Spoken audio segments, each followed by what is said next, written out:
Shqipëria nuk ka veto për të vënë askujt dhe askund. Shqipëria ka të gjithë interesin që punët në Republikën Fshinje të Maqedonisë së Veriut të shkojnë fjoll, të shkojnë sa më mirë. Shqipëria ka të gjithë interesin që marrëdhëniet mes dy popujve shtetformues të Maqedonisë së Veriut, që janë maqedonasit të Veriut dhe shqiptarët, të jenë marrëdhënie vëllazërore dhe të jenë marrëdhënie të jo të një bashkëpunimi, po të një bashkëjetese harmonike. Janë bërë përparime shumë të mëdha, kjo është e vërteta. Gjëra që jo shumë vite më parë dukeshin si të pa imagjinueshme kanë ndodhur. Demokracia nuk është një shëtitje në një rrugë të shtruar, bulevard, është një rrugë që ka kthesa, që ka ngjitje, që ka zbritje, që ka momente vështirësish. Por për sa na takon ne duam më të mirën për Republikën e Maqedonisë së Veriut. Dhe unë kam qenë gjithmonë i bendimit që vetot në proces nuk i shërbejnë askujt, vetot në proces janë pengmarrje,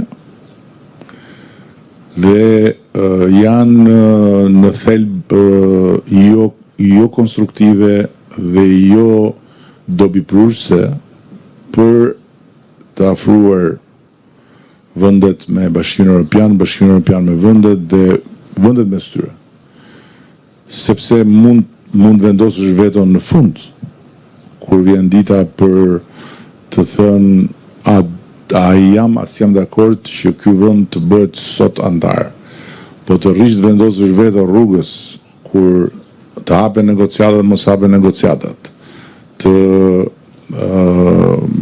hidhet ky hap, mos hidhet ky hap, është diçka që unë e kam thënë gjithmonë, jo sot, po gjithmonë që nuk është europiane sipas meje. Megjithatë, kjo është një prerogative vendeve që e kanë këtë forcë, mund ta përdorin. Unë personalisht jam shumë i angazhuar prej kohësh për të nxitur një qasje tjetër të Bashkimit Evropian ndaj vendeve ende jo antare.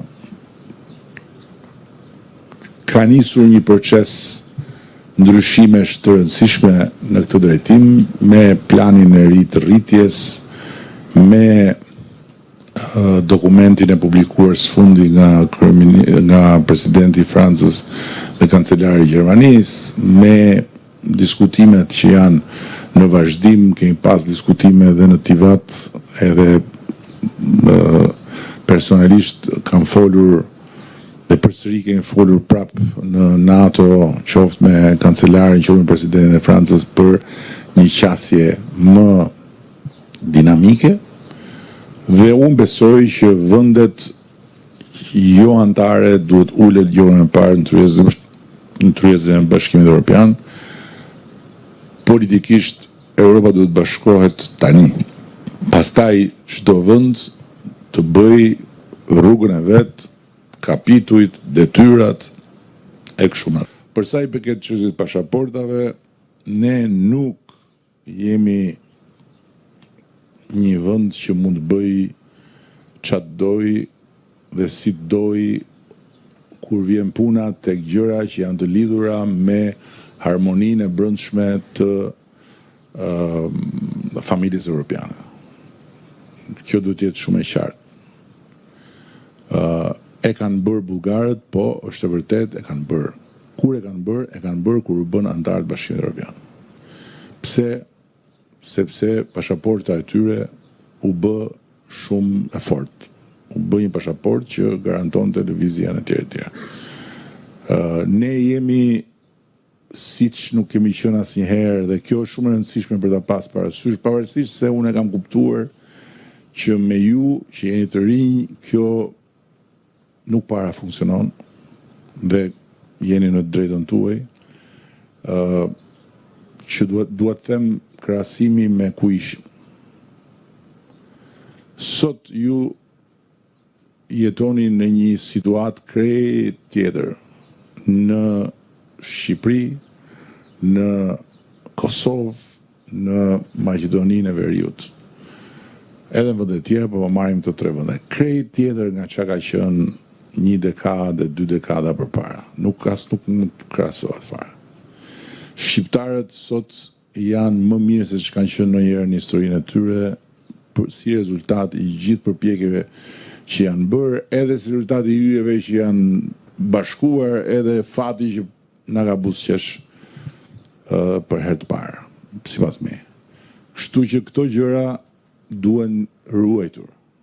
Juve nuk jeni të detyruar të mendoni si t'i ruani, sepse ju jeni në atë fazën kur duhet mendoni si të hidhni në erë çdo gjë dhe si një botë e re të lindi gërmadhash. Kështu e kemi pasur, kështu e kam pasur gjithë, nuk është e kot ta diskutojmë. Por ne nuk e bëjmë dot këtë nuk e marrim dot të hov, duhet jemi shumë të vetëdijshëm për çka kemi arritur. Duhet të mos e harrojmë nga vim, se kush haron nga vjen, nuk di më se ku shkon. Kjo është pak po e sigurt. Unë e di shumë mirë që t'ju thuash juve sot që Tirana, ku ju protestoni, ka qenë një qenef dhe që pemët që ju shikoni në Tiranë sot në qytet, 90% e tyre dhe 90% është shifër sakt, nuk është shifër për ta hedhur kështu. 90% e tyre i kam mbjell unë kur kam qenë kryetar bashkie, edhe si kur ta besoni, do thoni po pastaj, çfarë s'pak se pas punë tjetër ke mbjell pemë. Por është shumë e rëndësishme ta dim nga vim. Sot unë personalisht, duke u kthyer tek pyetja që u bë në fillim për algoritmin dhe për protestën, unë besoj që protesta në dimensionin, se ka shumë dimensione, po në atë dimension ku ka përfshirë shumë të reja dhe të rinj, nuk është një shenjë krize, por është një shenjë shumë kuptimplot e pritshmërive. Sot nuk bëjmë fjalë për të ndryshuar nga një situatë qenefi në një situatë normaliteti, sot flasim për pritshmëri të tjera. Dhe nuk mjafton më të ndërtosh një shkollë, nuk mjafton më as të vendosësh brenda në shkollë të gjitha ato që duhen, që shkollat ketë palestër, që shkollat ketë laborator, që shkollat ketë programe sportive, nuk mjafton. Kërkesa është për më shumë, është për çfarë cilësie ka mësimi, është për çfarë niveli garancish ka sistemi arsimor, etj. etj. Nuk mjafton sot të ndërtosh qendra shëndetësore, të cilat nuk ekzistonin për hir të vërtetës fare. Ishin gërmadha. Spitali Nën Tereza, se sot flasim për shëndetësinë, ishte gjithçka. Dhe ti nuk kuptoje, a ishte një pazar rrobash të vjetra, a ishte një parking i madh ilegal në mes lagjes, dhe pastaj kur hyje më thellë në spital nuk merre vesh kush ishte mjeku, kush ishte pacienti, kush ishin familjarët, ecje në korridor dhe dikush kalon me biçikletë në korridor brenda. Mjekët ishin, nuk di domethënë. Dhe Shqipëria kishte 50.000 infeksione post-operatore. Si mundet që gjysma e atyre që operohen ose kanë një ndërhyrje mikrochirurgjikale të kenë infeksion, sepse ishin akoma pajisjet mjekësore të kohës marrëdhënieve shqiptaro-kineze.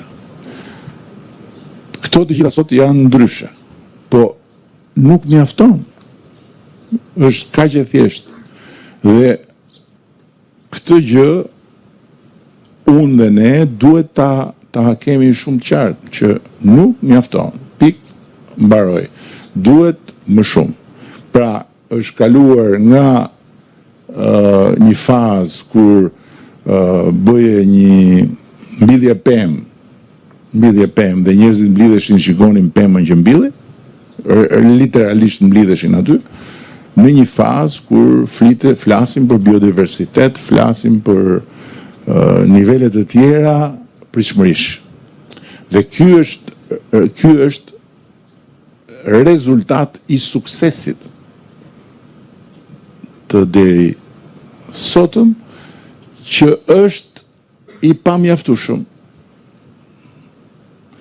Por për ta mbyllur aty ku e nisëm, shqiptarët, si shqiptar, duhet që të bëjnë shumë kujdes, flas këtu për atë që folëm, për rajonin, duhet të bëjnë shumë kujdes që mos ta bëjnë si lopa që t'i bien me shelm qumshit që është mbledhur me shumë sakrifica, me shumë përpjekje në të treja teritorit kryesore, në 2 shtetet tona, edhe në Maqedoninë e Veriut, ku jemi popullsi shtetformuese. Pa popullsinë shqiptare s'ka Maqedoni të Veriut, dhe kjo është një arsye për të kuptuar jo kapacitetin destruktiv, por për të kuptuar përgjegjësinë e madhe e qarshia të vendit dhe nevojën e madhe për të pasur një bashkëjetesë harmonike dhe të dobishme me Maqedonët e Veriut. Kështu që nuk jemi ne, të paktën për sa i përket Shqipërisë dhe për sa më përket mua, për sa kohë jam në këtë detyrë dhe në këtë mision, nuk jemi ne që duhet kapim daullet e nacionalizmave dhe që duhet i biem tamtameve të kush jam unë e kush je ti. Ne duhet i jemi mirënjohës të gjithë atyre që kanë dhënë një kontribut të madh ose të vogël për të arritur këtu ku jemi, dhe duhet vazhdojmë të shohim përpara që të jemi qingji i but që pi 2 nëna, jo të jemi dhit që nuk i do më njeri as afër kodrës mbrapa shtëpisë.